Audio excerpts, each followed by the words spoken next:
Okay, so let's begin. So today, first we'll practice some programs. Okay, so let's say we want to practice program. So yesterday we did uh, calculation of area and perimeter, right? So let's do calculation of calculate area and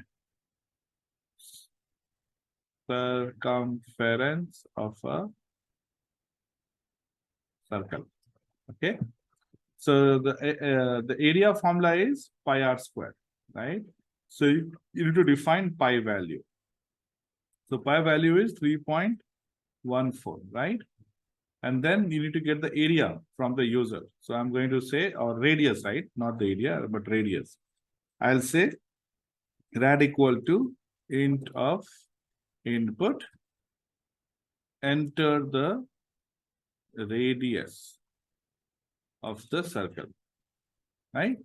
Enter the radius of the circle, right?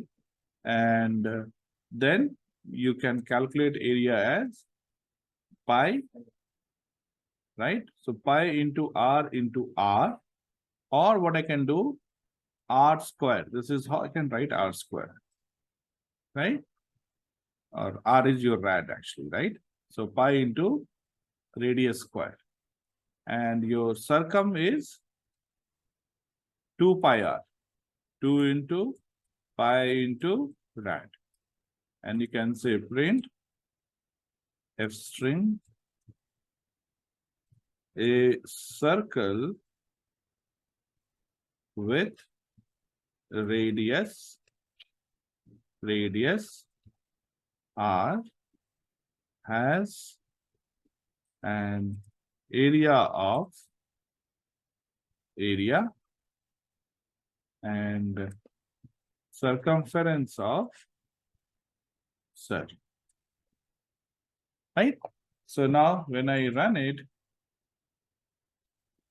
okay, so if I say 5, it circle with radius 5 has area 78.5 and circumference 30. Okay, now this is your float value. So we'll say 0.2f, right? Now, instead of integer, let's make this also as float. You can have a radius of 2.5 also, isn't it? So circumference and also, let's say area, and let's say radius will give only 1f. Okay, so now when we run it again, so I say 6.33. So it says circle with radius 6.3 because I gave only 1f, right? So one value has an area of 125.82 and circumference of, okay. Now, generally, okay, you have areas mentioned in square. So radius with a radius has area of square unit. So you can say square unit, and I mean, you can add whatever you want to add, right? So this is one simple example to calculate radius of a circle and circumference of a circle. Okay. Next program we'll do. Okay. So this is a program to calculate total and average of marks obtained in 10 subjects, or 10 will be too much. Let's do 5 subjects. Okay, so how do we calculate total and average of marks? Okay, so what I'll do here, I'll move this to different file, okay, which I'll use it to later upload to our location. So write a program to calculate total and average of marks obtained in 5 subjects. Okay, so I'll say here marks in 5 subjects, right? So subject 1 equal to int of input, enter the marks in subject 1. Okay, and I'll say 3, 4, 5, correct? And I'll put this as 5, 4, 3, 2, 1. Subject 1, 2, 3, 4, 5. So your total you can calculate as subject 1 plus subject 2 plus subject 3 plus subject 4 plus subject 5. And your average is total by 5. Right? And now I'll say print total marks obtained is total with an average of AVG, right? So now when I run this program, subject 1, let's say I put 67, okay, 90, 45, 61, 78. You see, total marks obtained is 341 with average of 68.2.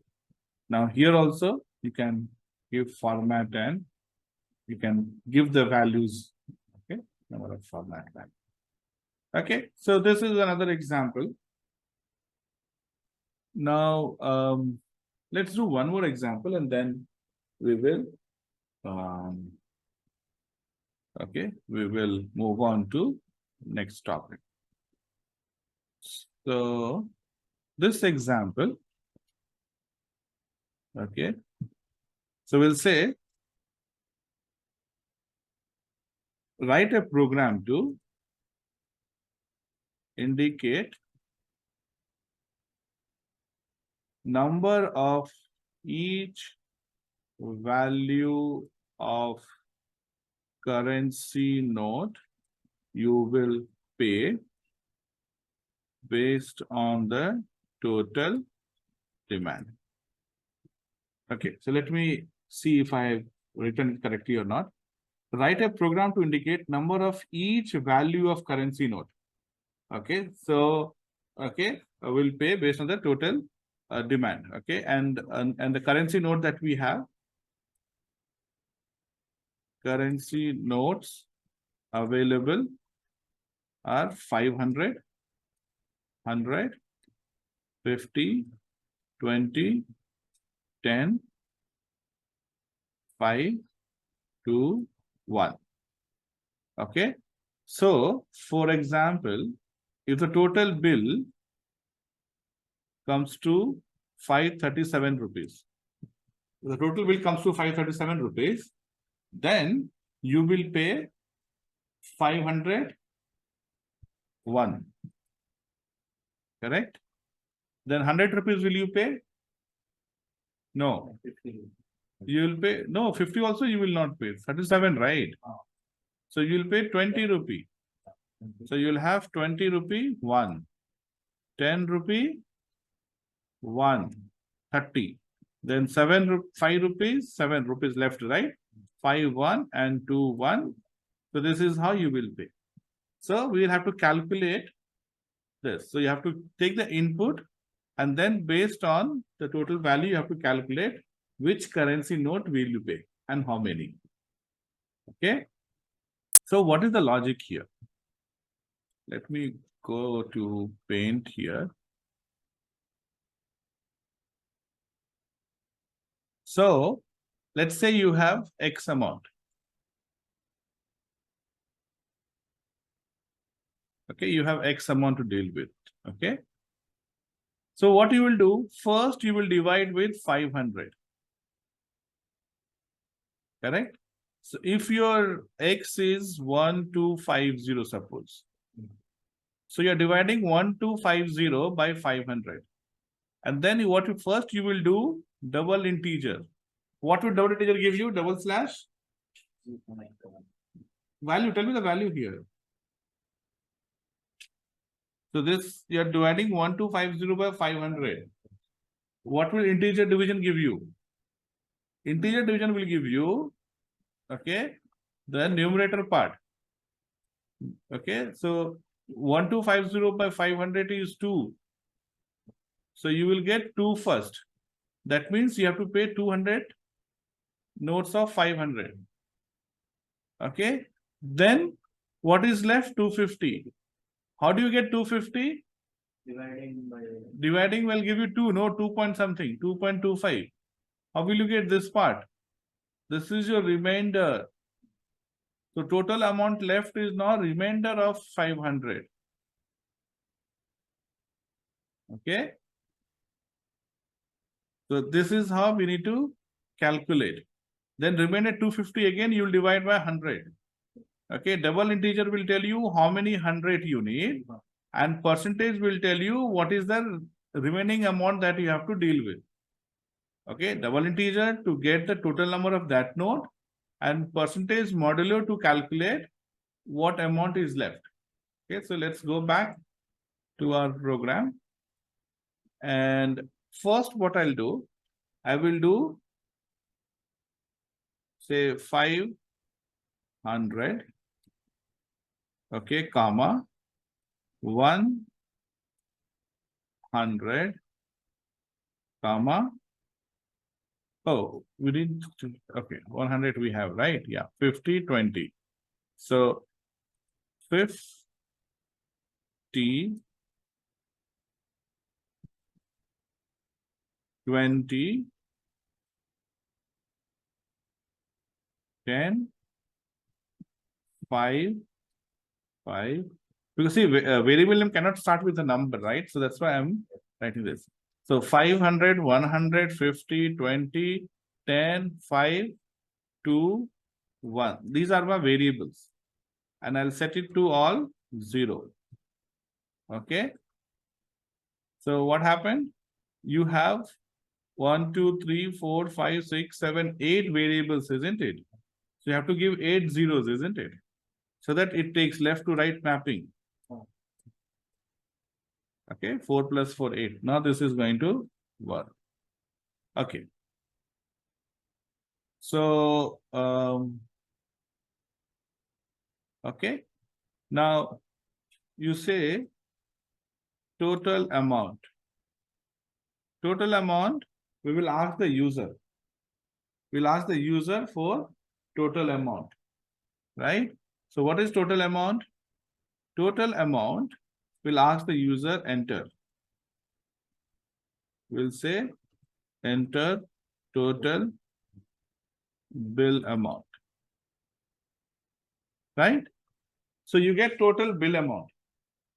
Now we need to divide and check, correct? Right? So this is total amount, right? So first, what did we say? We said total amount, you divide by 500, that will be total 500 amount, right? So you calculate 500 as total amount divided by 5, integer part. So if it is 1250, 1250 divided by 500, you will get 2. So 500 will be 2, correct? Then the total amount should change to what? Total amount modulo 500. Okay, modulo will give you remainder. So if you divide 1250 by 500, okay, you get 250 remainder. That is the amount that you need to for now, play with others. So, okay, so this is for 500. Same thing you have to do for other 7 currencies also. Okay, 100. So you have like 1, 2, 3, 4, 5. Now let's go and keep changing. So this is 500. This is first will be 500, then 100, then your 50, then your 20, 10, 5, 2, 1. Okay, and this is 1. So see, if you divide by 1, every number will be divisible of 1 only, right? So you don't have to divide by 1 and say directly whatever is total amount left. Let's say if 4 rupees is left. So directly all 4 rupees will be 1 rupee only, right? Talking about integer, right? So all 4 rupees will be yes. So we don't have to divide by 1 and then take remainder because whatever is left is 1 only. Okay. So the 1 will be like this. Total amount is 1. 2 will be if you divide it by 2. Oh, sorry, this is 500, right? Why did I write 5? Okay, so this is 100, right? Divided by 100. This is 100. If now this is 50, correct? So you write 50. Then this is 20, right? This will be 20. This is your 10. 10. Correct? 5, 5, 2. Now when you run it, okay, enter the bill amount. 1257. Okay, if bill amount, okay, we have not printed it, right? We need to print it. So bill amount. What will be bill amount? Print total currency that would be paid. Okay. Now we need to print these. Okay. So you will say print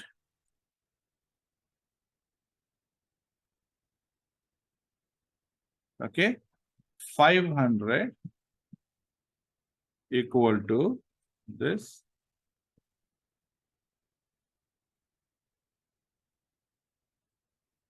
Correct? 100 equal to this. 50 equal to this. 20s, or let's write like something like 20s, okay? 20s, okay? So we'll say like 500s. 500s, 100s, 50s, 20s, okay? And we'll say tens equal to 10, fives equal to 5, twos equal to twos, 1 equal to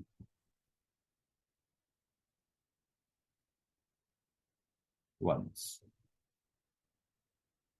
Okay, now let's run it and see. Okay, 1257, right? 1257. So see, 1257 says 200 rupees note. Okay, then 100 2 rupee note. Okay, then 150 note. So for correct, 7 rupees is left. So for note 20 is note 10s, 5 rupee 1, 2 rupees 1, 1 rupee 0. Correct. So this is how you can use your remainder as well as integer division to get values like this. Okay. So it will tell you how many currencies you need to pay. Yeah. Right? Okay. Okay. So we will stop here. Okay. For program, and then we'll move on to our next topic. Next topic is called conditions.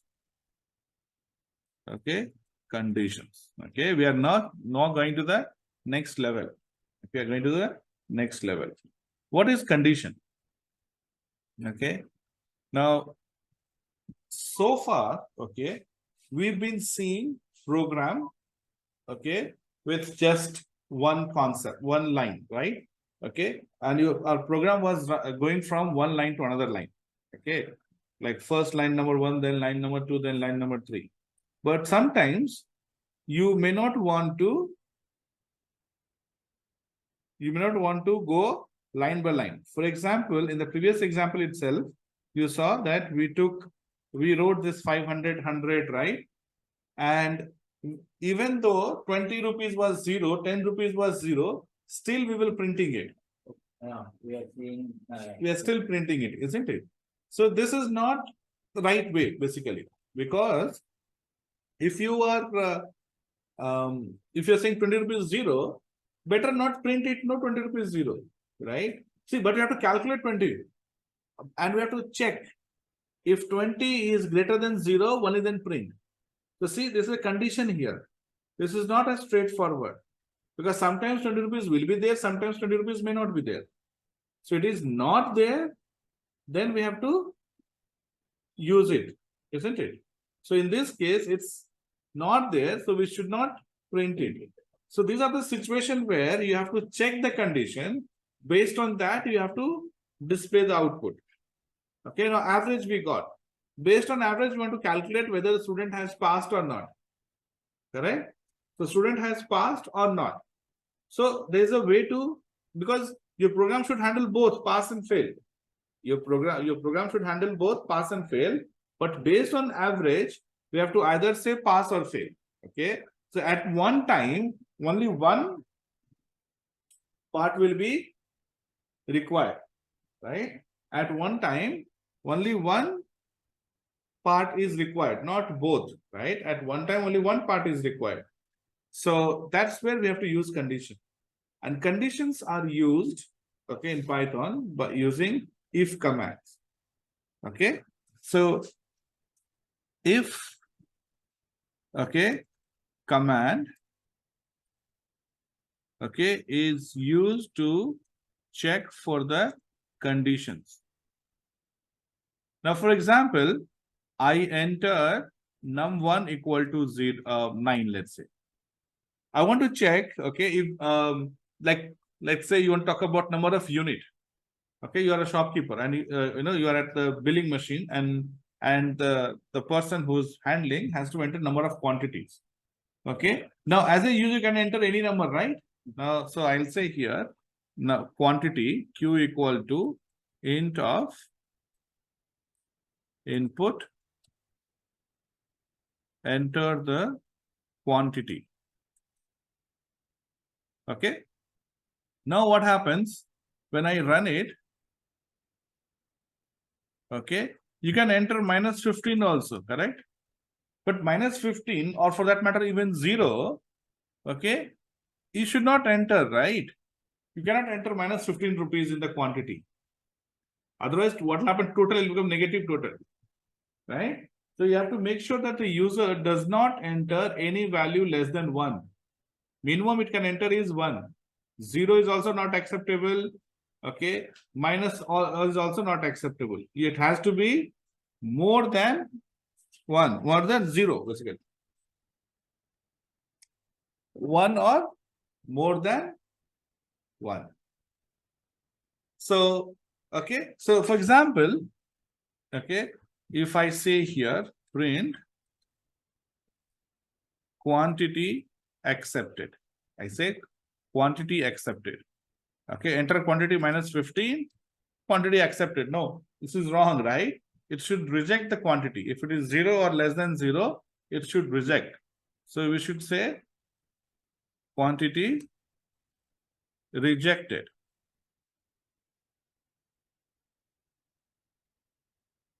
Okay, quantity rejected. But when is quantity rejected? Yeah, so we have to have some condition, isn't it? Okay, so what happens is, as I said, we are using if, correct? So look carefully. If is followed by condition. If command is followed by condition, or what do you call as conditional operator. And if the condition result in true, it will get into if command, if block. Okay, there are few things you have to remember. Condition is if is followed by condition. What? I'll say quantity greater than 0. Okay, so quantity greater than 0 I'm saying, right? Not even saying equal to. I'm saying quantity should be greater than 0, or should I can write quantity greater than equal to 1. So this is condition. Okay, followed by colon. colon indicates that you are done with the condition. And now you need to print the if block, right? And you see, if block, the statement that I'm going to write is inside if block, and this is how you indicate inside. Okay, you give a tab space. So far, I've been telling you, do not give any space. All the program should start from very first position. But now we have to give space, because if you write from first position, it means that is part of your main flow. This is not part of your main flow. This is part of your if condition, right? It is part of your if condition. That's why this print has to be, okay, the print has to be inside. Now, how do you indicate inside? By giving space. So saying that, okay, space means you are adding this print command inside if, okay, you're giving print command inside if, point number 1. And since you're giving space, it knows that, okay, it is inside if. A question comes, how many spaces should you give here? How many spaces should you give? Answer is, you can give any number of spaces. Python does not restrict on how many spaces you give. You have to give at least one space. You have to give at least one space. Okay, so you have to give at least one space, but you can give any number of spaces. Point 1. Point 2, if you have multiple lines that goes inside if, okay, I want to print another thing. Okay, so sales confirmed, whatever. Now, quantity accepted, sales confirmed. These are the command I want to print only if quantity is more than 0. So how many statement I want to print? 2 statement I want to print. So for the first line, you have a choice. For the first line, you have a choice whether you give 1 space or 10 spaces or 20 spaces, up to you. But for second line, you have no option. Whatever spaces you give for first, same thing you have to give to second line in the same condition. Okay, so if you give only 5 spaces, second one will also take 5 spaces. If you are giving 10 spaces, second one will also take same spaces. So for first space you have a choice, but if you have first line you have a choice, but for the subsequent line you do not have any option but to give same number of spaces. So generally what we do, we give a tab space, because one space you may not, sometimes it's very difficult for eyes to see if there's a space or not. And more than tab will look very bad. Okay, so the accepted practice is that you give tabs number of spaces. So we give tab number of spaces. So here I said Q greater than 0. Okay, quantity accepted, sales confirmed. Now when I run it, okay, quantity I give 5. Quantity accepted, sales confirmed. Now when I run it, I give 0. What happens? Nothing happened. Why? Because if this condition is false, see, okay, what did I say? This condition has to be true. If condition is true, only then you go inside. If condition is true, you go inside. Otherwise, you don't go inside. You will continue executing. Okay, so I can write here print thank you. Now, thank you is part of your main program. Okay, so it will continue executing. So if I give 0 here, okay, this portion is ignored because this condition is false. Condition is false, this portion is ignored, and you continue. Right? You continue. So, okay, so you don't move ahead. Okay, so this is 1. Now, okay, so this is like you can check. Okay, let me put, okay, let it be 2 lines. So if is used to check condition, but let's say if you want to have alternate condition, okay, but let's say you want to have alternate condition. That means when it's true,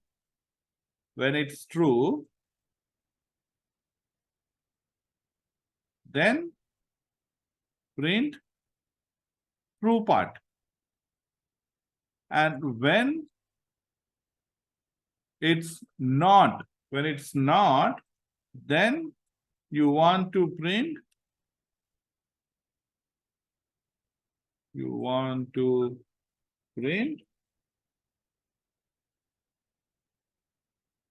false part.